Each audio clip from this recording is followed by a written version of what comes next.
Chapter 23. Smoke. Our peace after parting ways to live separately on land and sea does not last long, as a new underwater threat arises within 8 months to test our perseverance once more. In early 2109, a team of surveyors hired by an energy firm based in an underwater city called Poseidia discovers a new, massive oil reserve buried deep under the Atlantic Ocean, causing greedy competitors to begin espionage campaigns to take over it. Unlike the floating city of New Los Angeles, as the world now calls the airship that carries them, which uses renewable energy to power all activities on board, Poseidia has no access to sunlight or the wind. Hence it falls back to the old world where fossil fuel made of crude oil is required to function. This is why discovering a large oil reserve is like discovering a gold mine and, as a result, a prize that all energy firms must win to establish their throne under the sea, even if force must be used. Within less than a year, the violent conflicts among these profit-driven companies already escalate into a war that not only kills most of the residents on board but also severely damages the ocean floor where the oil reserve is located,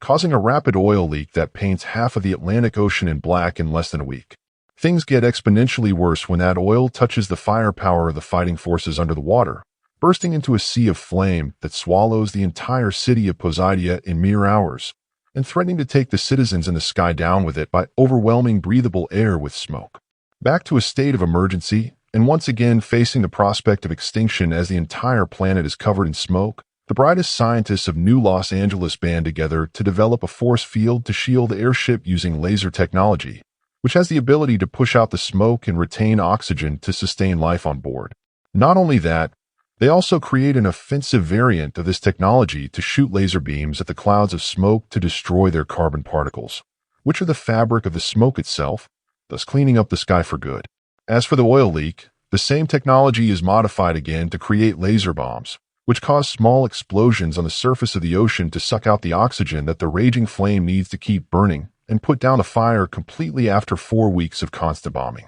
With the underwater city gone, the world fears that the giant tidal waves will come back to attack them once again, so they tweak the laser beams yet again to turn them into enormous laser blades to cut mountains on land into smaller rocks in order to be transported to the oceans as artificial reefs, which can stabilize the waves for long enough until a permanent solution arrives.